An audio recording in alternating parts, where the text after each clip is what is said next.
On today's Apple Daily, the iPad Mini 6 is basically going to be exactly what we would have expected. Premiere Pro is finally native on Apple Silicon, and will the M1X beat the top-end Mac Pro? Plus, iCaveAnswers, iCaveAnswers, and iDrinkAnswers. You better stay till the end. I'm iCave David, and I simplify Apple so that everything just works for you. And if you want the latest Apple news, leaks and rumours every weekday at 12 UTC, like the video, subscribe to the channel and ring that notification bell. And without any further ado, the latest reports are saying that the iPad Mini 6 is coming at the end of this year, and it's basically going to be exactly what we thought. So, I mean, it's not really news, is it? But something has got to fill these spaces. So it's going to have the A15 chip, which is what you would expect. That's what's going into the iPhones this year, and I would guess also the iPad Air. It's going to get USB-C, because of course it is, because they all have USB-C now on the iPads that aren't the cheapest of the cheap ones. But if it gets the new design that looks like the iPad Air, which is what we expect, yeah, that makes sense, because that's the port that they get. And it's going to have an 8.4 to 9-inch display, Touch ID in the power button, and a smart connector. Now, the only thing that is also a little bit different on this one is that there may well be a new Apple Pencil coming, which is a little bit shorter than the generally kind of accepted size, because obviously it turns out that the iPad Mini is actually going to be smaller than the other iPads. It's difficult to get your head around, I know. But that's kind of all we have on the iPad Mini right now. But I mean, what else is there to have?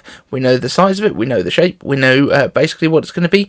The only thing that's not been mentioned is it getting a mini LED display? And I think the answer to that is no, it's not. So let's move on.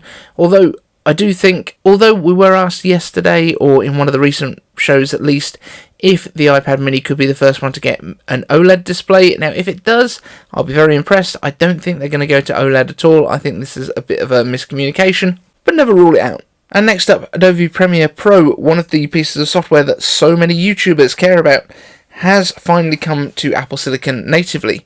Now, Adobe themselves say that their creative cloud apps, like Premiere Pro, run 80% faster on Apple Silicon than an identically configured Intel Mac. Premiere joins Illustrator, InDesign, Lightroom Classic and Photoshop in the native Apple Silicon camp, with After Effects getting its public beta later this year too. So, am I planning to move over to Premiere Pro? No, I'm not, because I really like Final Cut, especially now that I can have colour in the overlays that's not just green. But if you want to know who will be doing probably one of the best reviews of the performance of Premiere Pro with Apple Silicon support, check out Sarah Dietschy. She's one of the creators that I've watched for quite some time, especially since she did the How to Casey Neistat Your Vlog video, which was absolutely hilarious. But I like what Sarah does a lot. I think she's excellent. So go and check her out. She's a Premiere user, and she's moved over to Windows mainly, but I think she might find that the M1 is a decent option now. So we're going to head into iCaveAnswers, and as I say, we have also then got iCaveAnswers stuff and an iDrinkAnswers right at the end, so stay tuned. But if you haven't yet, please smash the like button and hit the subscribe so that you don't miss the next one. First up, Marcin Kowalczyk asks iCaveAnswers, would, in your opinion, a pedal-to-the-metal spec'd-out M1X iMac beat a pedal-to-the-metal spec'd-out 2020 bought Mac Pro? Now, I just want to be clear that the model year is 2019, but it came out kind of right at the end of it, so I understand why you're probably talking about 2020. But here we go. So the M1 in Geekbench scores 7415. That is based on a 4 performance core and 4 efficiency core model, and the M1X is likely to be 8 performance cores with 2 efficiency cores. So the 8-core Mac Pro gets a 7981, so that only beats the M1 that we have right now by 500 points. The 12-core is 11,869, the 16-core 14,605, 24-core 18,065, and 28-core comes in at 19,813. Now, if you watch my earlier videos estimating the performance of the M1X, we were talking about having the 4 efficiency cores and 8 performance cores at the time, but it's not going to make a huge amount of difference. I think my number, Luke Miani came out around about 13,500. I think mine was 14,300. I'm going to knock that down to 14,000 because I think that's the difference that the efficiency cores being dropped down might make. and so we're talking 14,000. So it's going to be, I would think, in terms of CPU performance, I think it's going to come in between the 12 core and the 16 core, but definitely closer to the 16 core chip, and that's pretty impressive given that these are going to probably start under $2,000. Probably about 2,000 for the M1X iMac, but that's pretty compelling still, I think. Evan Rodgers asks, iCaveAnswers, will we ever see a native calculator app on the iPad? Maybe an undocked app running in native iPhone size? Sigh. I'm with you on this one, because it is really annoying. Like, we can get around the weather thing because you can go to a website. I mean, I guess you could go to a website to get a calculator, but it seems like an awfully roundabout way of doing things. However, I think that the solution to this would be something along the lines of what Apple has done with the Mac, where the Mac can run iPhone and iPad apps by default unless they are disabled specifically. Now, the iPad can kind of run most iPhone apps unless they're specifically disabled as well, but why not just allow them by default and let us use them just all in slide over? Because slide over is the native resolution pretty much for an iPhone app, or very close to native screen style. It just makes an awful lot of sense to me. I'm not quite sure why it doesn't happen already, or maybe even just give us a control center widget that is a calculator. For most stuff, we could just have a widget on the screen, on the home screen, that's a calculator that would get through as most of what we need to do. However, one app that I would probably recommend is called Reckner. It was the iPhone app that I used to replace the stock calculator app, and it's really good. Instead of having any of your plus, minus, divide and multiply buttons, you swipe across the screen, and then the swipe ups and swipes down to do things like equals and stuff like that. It's really cool, and it does work when you blow it up on the iPad screen. So give that one a try. Travis Smith asks, iCaveAnswers, would $75 be a good price for an Apple TV streaming stick? Why hasn't Apple created a streaming stick? So this has been a confusing one for a while. Now, when I first bought my, I think, first Apple TV box, which was the 3rd generation, I think it was $99. I could be wrong. It could have been £79. Could have been £79 actually, which is pretty close to what you're saying. Now, I don't know why they've made them this expensive. I don't think they needed to. I think it would be better to have them a little bit cheaper and get some market share, because right now Apple TV as a physical standalone product is not like deep into the market. Now, there's probably a disproportionate amount of the people that watch this show who do have one, but hands up in the comments if you have in fact got one at home.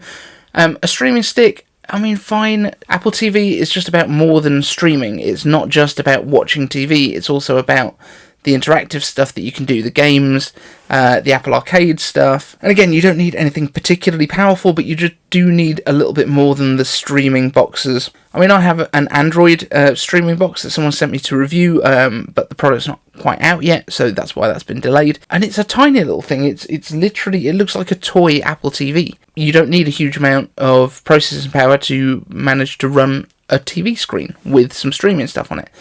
So I don't know why they don't, but I think it's mainly because they want to keep more features in there. So next up, we're getting to the iCaveAnswers segment. So we are planning to do a 6-hour live stream. That's the plan right now. I would like to get some guests on. I would really like to get some bigger tech YouTubers. Luke Miani, if you're watching, would love to have you on the show.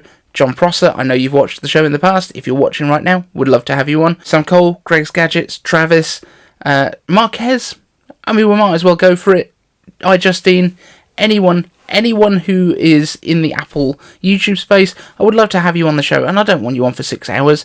I don't want to take up your whole day. But if you could jump on for like 10-15 minutes, please hit me up in the DMs or get in touch with me somehow. David@sangwalls.co.uk. I would love to get some cool guests on the show. It'd just be nice to make it a big event for the 1-year anniversary of this daily show that we've pretty much done every day. The only times we've missed one, I think we missed one because I was out for work far too much and could not physically do it, but we've done them from the hospital when my kids have been there. I've really tried my best to make this as consistent as we can, so I would love to have some great guests to chat to. But Marcin Kowalczyk suggests, how about a trip back in time theme with early Apple and etc. So that could be pretty cool. We could definitely look at some of the retro stuff that I've got around here. So we've got the eMate up there. We've got a G3 clamshell iBook. We've got a G4 iMac over here. There's loads more in the loft. We could get some stuff there and we could play. Nick Felsted asks, iCaveAnswers, for your anniversary event, you should start an OnlyFans account with the blessing of your wife. I'm not so sure about that one. You okay, dude? And Eugene King says, how about the folks from Constant Geekery being on the anniversary show? And as I said, yeah, I would love to have anyone who's from the kind of talking about Apple space. I think we'll probably see if Sarambites can come back on, because it was great when we had the show after WWDC. But yeah, if you know any of these YouTubers that you want to get involved in the show, we'll get Sard on, who does our rendering. We'll get Tech Hyped on, and we'll continue our beef about who's going to get to 10k first. But I think we could have a really good time with this, so please reach out to any YouTubers that you know that you think would be great guests for the show. And I'm pretty sure as well the guys from Constant Geekery subscribe to the channel, or have subscribed to the channel in the past, because they popped up in my little thing, the studio page. So if you are watching, guys, do reach out. It would be great to do some stuff together. And finally, we're going into iDrinkAnswers. Evan Rodgers asks, iDrinkAnswers, what is your recommendation for a tart bourbon-based cocktail with a fruity acidic notes? So for this, you can't go wrong with a whiskey sour. It is a absolute classic. It's not quite as simple as a lot of people make it. You can make it with basically a sweet and sour mix and whiskey. That's the kind of dull version that's a bit crap. But here's my recommendation for the recipe for it. You want to go for a decent bourbon, or in fact you could go for like a rye whiskey or a bourbon with a high rye content, so that you get a little bit more of those kind of spicy notes to it. You want to go with 2 ounces of the bourbon. You want to go then with an ounce of lemon juice, half an ounce of sugar syrup, 1 egg white, and a couple of dashes of Angostura bitters. Give it a really good shake, because you want to get some nice foam going on top of the drink. The egg white's going to give it a really great texture. Fine strain it into a coupe glass. Garnish that with a cherry and a slice of orange, and you are going to have a real nice time. So yeah, if you're wondering why this was asked, my background and my day job is all about drinks, cocktails, making stuff, making lovely drinks. So thank you all for watching. Thank you for making it through the stuff where we're just kind of being a bit self-indulgent about the anniversary show. But if you've got any ideas, do let me know, and I want to make this a real celebration for everyone involved in the channel. I'm trying to make the most interactive channel on YouTube about tech, and I think we're doing a pretty good job of it so far. Thanks for watching, and I'll see you in the next one.